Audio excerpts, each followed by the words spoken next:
On a certain day, 2 cows were grazing on the English meadow, English cows. One cow asked the other, "What is your opinion about the mad cow disease?" The other cow said, "I don't care a hoot, I'm anyway a helicopter." Being a mystic, being a realized being is just like this. A cow realizing that it's a cow and it becomes a celebrated cow. Holy cow, isn't it? Is it that simplistic? So let me tell you my story. So as a child, one thing that I realized was that I was utterly, absolutely ignorant. And everybody around me seemed to know just about everything. I did not know anything at all. So because I did not know anything, I had to pay enormous attention towards everything. My sense of attention became like this: if I see a leaf, I could just sit there looking at this leaf, just staring at it for hours. If I sat up in my bed, just staring at the darkness, I could just do this for the whole night. So this attention brought a completely different level of involvement and interaction with just about anything and everything around me, animate and inanimate. But everybody else seemed to know everything and they were just going about their life busy and happy. But I was just staring at every little thing. Then I realized that even they did not know anything. It is just that they had their assumptions and belief systems that they were happy with, either their own or what was handed down to them by someone else. And they not only knew about what is here, they also knew about other worlds, about gods, about heavens and everything. And here I was struggling to figure out what is what. So this so intrigued me that I started planting myself outside a major temple here in Mysore, because I wanted to really see, after having a meeting with God, after having a conversation with God, how people will be. So I stood there intensely observing every face that's walking out of the temple, and generally I heard local gossip. Sometimes in Indian temples, your footwear walks away with someone else, and then I hear people cursing the creation and the creator. I always found people walking out of restaurants always had more joyful faces than people walking out of temples. Divine versus dosa. Dosa seems to win. I could not come to terms with this, and so I slowly became more and more and more skeptical about everybody and everything around me. Skeptical about social structures, political systems, religious beliefs, even scientific theories, because none of them match with my experience of life. On a certain day, I started moving towards Chamandi Hill. You must see this place. And there is a tradition in Mysore. If you have something to do, you go to Chamandi Hill. If you have nothing to do, you go to Chamandi Hill. If you fall in love, you go to Chamandi Hill. If you fall out, you go to Chamandi Hill. I had just fallen out and I had nothing to do, so I started moving towards Chamandi Hill. And I went up and sat on a rock there. Till that moment in my life, I always thought, this is me, and that's somebody else and something else. But for the first time, I did not know which is me and which is not me. Suddenly, what was me was just all over the place. The very rock on which I was sitting, the air that I breathed, the very atmosphere around me, I had just exploded into everything. That sounds like utter insanity. This, I thought, lasted for 10 to 15 minutes. But when I came back to my normal consciousness, I was about 4.5 hours. I was sitting there, fully conscious, eyes open, but time had just flipped in my experience. For the first time in my adult life, tears were flowing down. And I've always been peaceful and happy, that was not an issue, but here I was drenched in a completely different kind of blissfulness, every cell in my body bursting with ecstasy. When I shook my head and trying to get some logical explanation for what's happening to me, the only thing that my very smart mind could say was, maybe I'm just going off my rocker. This experience, as it deepened and it started repeating itself, if I just sit here, what is moments for me seem to be hours for others. I think it's a minute, hours are gone. On a certain day, I happened to be sitting in a certain place. I actually thought it's about 25–30 minutes, but when I came to my normal senses, 13 days had gone by. I was sitting right there. India being what it is, a whole crowd had gathered, garlands around my neck, people touching my feet, somebody wants to know what will happen to his business, somebody wants to know when his daughter will get married. All the things that I hated were just happening around me. And I had to move away from this place just to avoid this crowd around me. And as this experience deepened into me, one thing that happened to me was, everything that I believed was me suddenly was not me. This was always me. And suddenly I found this is just an accumulation of food that I've eaten. What I accumulate can be mine but can never be me. This was just a huge heap of impressions in my mind. And this body and mind, not being me but just being mine, a distance arose between me and my body, between me and my mind. This also facilitated a certain experience within me, that suddenly the equation of time and space was suddenly not applicable for me. I was seeing that what is here is there, what is there is here, past, present and future got mixed up. It was one majestic chaos, but utterly beautiful. So my skeptical mind, not able to come to terms with it, started conducting experiments. These experiments are too weird to talk about and the results too fairy tale-ish for anybody to believe. But one thing that I arrived at was that existence is not human-centric. And all human experience is self-made. Most people believe that their experience is molded by what situations in which they exist, but all human experience is 100% self-created from within. I think today a lot of science is beginning to agree with that. And having realized that, if all experience is created from within, if the basis of your experience is within you, the seat of your experience is within you as it is, what kind of experience of life would you want to have? For yourself, I'm sure, you want it to be at most pleasantness, whatever you may be doing.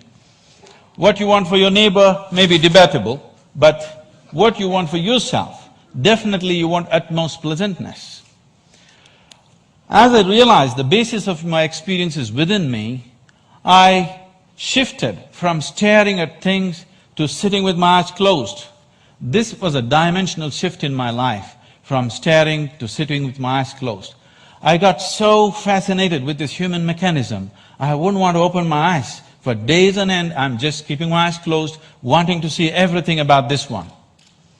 And what I realized was, if I take a piece of bread and put it into this system, this piece of bread becomes my body in a few hours, and I begin to experience this as myself.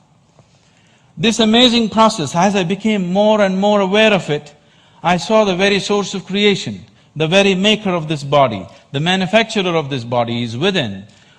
Once I saw this, and I could see that I could rewire my brains completely in 24 hours, changing myself beyond social upbringing, family situations, even genetic qualities in me. I could see I could just completely change everything about myself. In 24 hours, I'm a different person. Another 24 hours, I'm a different person. I was like a conscious schizophrenic trying out different things. On a certain day, I just, in a field hockey game, I fractured my left ankle, and I went and sat down in a place. I was in excruciating pain, and by then I had also become a chronic asthmatic, and I had a very severe bout of asthma. And this pain and this inability to breathe together, they were quite something. At that moment it occurred to me, if the maker of this body is inside, why is it that I cannot mend this from inside? I sat down with a certain resolve. If this is true, I must be able to allow it to mend itself, otherwise I must be completely on a wrong track. I said, I sat down with my eyes closed for about little more than an hour. When I came out, my asthma left me, never to come back again. And above all, my fractured leg was perfectly okay in little more than an hour's time. Armed with this experience, I started creating methods and systems through which every human being could access that intelligence and that capability within the system which can make a piece of bread into a human being. This intelligence and this competence within the human system, which is not just about thought process, exists in every human being, but unfortunately remains untapped. And I went about creating systems that people could make use of today, these technologies for inner well-being, these methods to engineer your interiority the way you want it.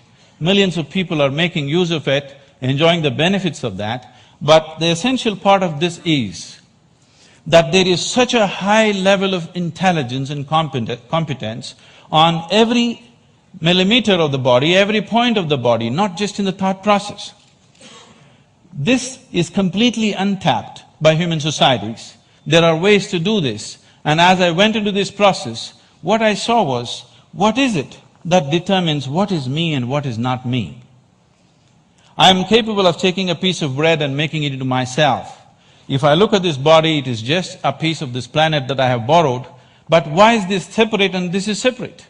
Then I found that it is just the boundaries of sensation which determines what is me and what is not me. Here there is sensation, so this is me. There seems I don't feel the sensation, so that's not me. As I looked at this boundaries of sensation very, very closely from within myself, this was a space of my life where most of the time I remained with my eyes closed. I realized that the boundaries of sensation can either be stretched, expanded, or even made smaller than what it is right now. You can sit here and not feel anything that's happening here right now. This happens in sleep to some extent. Or you can sit here and extend your boundaries of your sensation for this whole hall. And anything that is within the boundaries of your sensation, you will always experience as myself. There is a glass of water here, and this is not me, that's very clear. But if you drink it, you just included it into the boundaries of your sensation, and that becomes you. So if you throw the boundary of your sensation out in an expanded form, you can sit here and experience everybody in this hall as yourself. You can stretch it further, experience the very cosmic scape like you experience your own body. This sense of inclusiveness, if it comes into you, when this came into me, I suddenly realized that to be loving is not somebody's teaching. To be compassionate is not an idea. To be in empathy is not some esoteric principle. This is the way a human being is made, if only he does not constipate his consciousness with limited identifications with things that he is not. If you do not identify with anything that you have accumulated over a period of time, including your body and mind, every human being is capable of this. When it comes to external situations, each one of us is differently capable. But when it comes to inner situations, every one of us is equally capable. No human being is better endowed than the other when it comes to the inner realm. It's only in the external situations that we are all differently capable. If this inclusiveness enters human life, if you can sit here and experience people around you as yourself, I don't think I have to teach you to be good. I don't think I have to teach you to love. I don't think I have to teach you to care. Because caring for this one is very, very natural. This is ingrained within the very nature of the existence.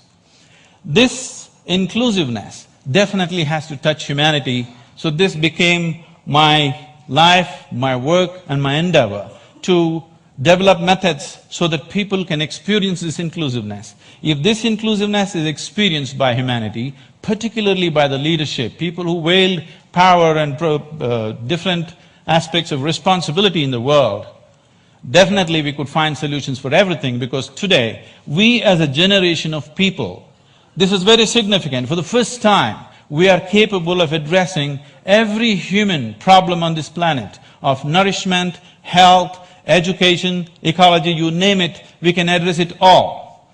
We have the necessary resource, capability and technology for the very first time. But are we going to do it simply depends upon how inclusive is our experience of life. If you stand here and you experience this planet as yourself, I don't think I have to tell you, take care of it. Every human being would do his best. When we do not have this inclusiveness, what we could do, we will not do. In our lives, if we do not do what we cannot do, that is not a problem. But if we do not do what we can do, we are a disaster.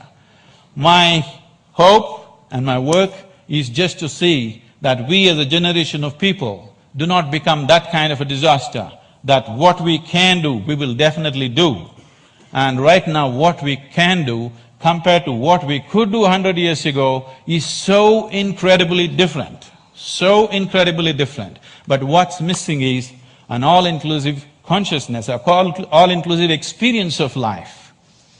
If only we bring this about in the leadership, in the people, only then we will seek solutions that are relevant for all. Otherwise, we'll go about dabbling, creating… In the name of creating solutions, we go about creating more and more problems. If we truly have to create solutions that are relevant for all, an experience of absolute inclusiveness has to happen to humanity, and it's possible. Thank you very much.